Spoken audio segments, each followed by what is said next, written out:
What's up, brownies? So, of course, because this video is going to be in defense of Black women and bringing awareness to the dangers and the mistreatment of Black women, the algorithm is not going to push it. So that means that's up to you and me. Go ahead and hype the video and share the video. And then now let's just get into the video where we'll be discussing this now viral video of a mother disciplining her son because of him harming her kitten. PlayStation 5, how you picked my cat up and slammed it on the ground multiple times. Do it. Now pick it up and do it again.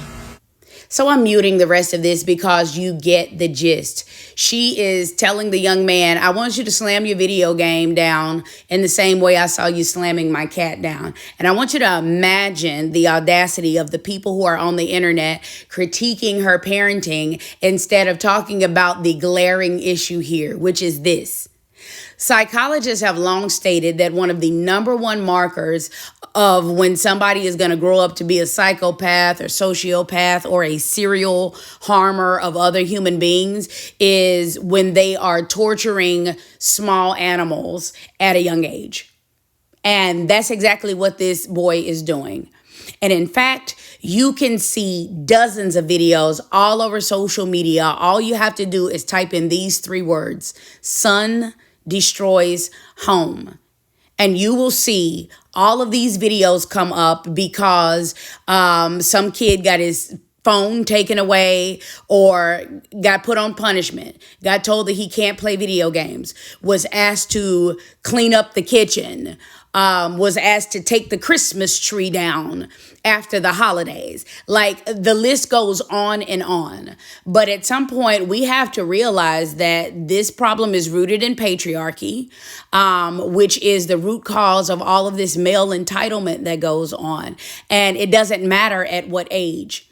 And overly criticizing this mom, what that actually does is it takes the light off of real life cases that are far more important that are happening right now. So that's what I want to highlight. There is a retired educator in Natchez, Mississippi, who was trying to get her 29, almost 30-year-old grown son that she was let living in her home, trying to get him evicted from her home, removed from her home, and she had to go through the courts to do it.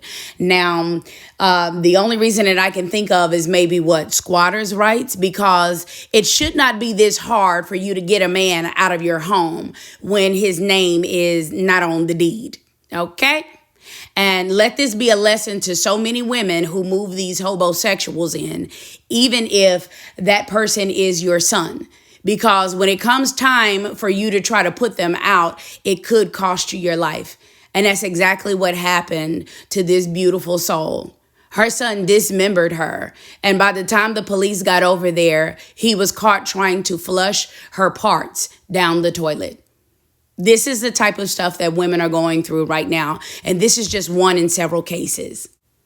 Because as we know, April of 2026 has been a horrific month for Black women meeting their demise at the hands mostly of their husbands. But, you know, it's also at times been their sons, like with the case of Barbara Deer. So, and once again, they did have a married two-parent household until her husband passed away in 2024. But her son was 23 years old. He was also in a fraternity and, you know, college graduate or college student. And now she's no longer with us. And just in the same way that Justin Fairfax did, after he took his mom out, then he took himself out. You know, so this is an ongoing thing that Black women are having to deal with.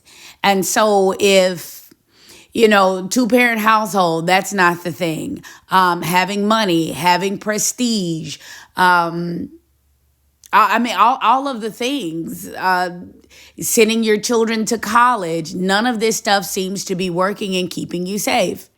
We're actually coming up on the 30-year anniversary this fall of what happened to Josephine Holmes Cook, who was a judge in the Atlanta area, married woman, sent her son to the finest, top-rated, most expensive private school in like all of the Atlanta area. The same one that celebrities like Candy Burris and all of the rest sent their children to. And, you know, he's skipping school, wanting to be a gangster, and trying to hide the fact, I guess, what are we now, embarrassed that we live well and that our parents do well? You're living in the same neighborhood as, you know, music superstars, civil rights legends, former pro athletes, notable names, and none of this is preventing your sons from ending you. So we're going to have to do something more than just blame moms, especially when we consider the cases where these boys are taking out both of their parents. Yes, they're married, two-parent household parents, even other affluent cases, such as with the Armstrongs.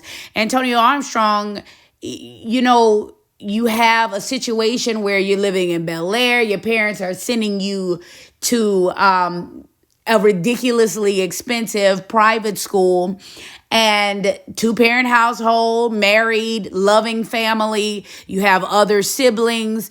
The daughter is doing well, but him and his older brother went out and got white girlfriends and all of a sudden lost their minds. So they both ended up in trouble and under suspicion for crimes, but it has been found that he was the one that took out his parents, supposedly because they didn't like this little trashy girlfriend that you have, or they were going to limit the amount of time that they were spending with each other and on the phone and so forth and so on. So why is it that daughters can seem to handle these types of things, but when it happens to your sons, your life has to be over? And these are just the black cases. I figured I'd go ahead and get those out of the way now, but these examples go on and on and on. And for the vast majority of them, they're married, two-parent Christian households. And most of the time, it's white people. So you all drop down in the comments and tell me if you want me to give you some more details on this phenomenon of children offing their parents. And I can list all of these different cases that you see scrolling in the background, but I just wanted to center Black women for this particular video. I hope that you all like, share, and subscribe. See you in the next one.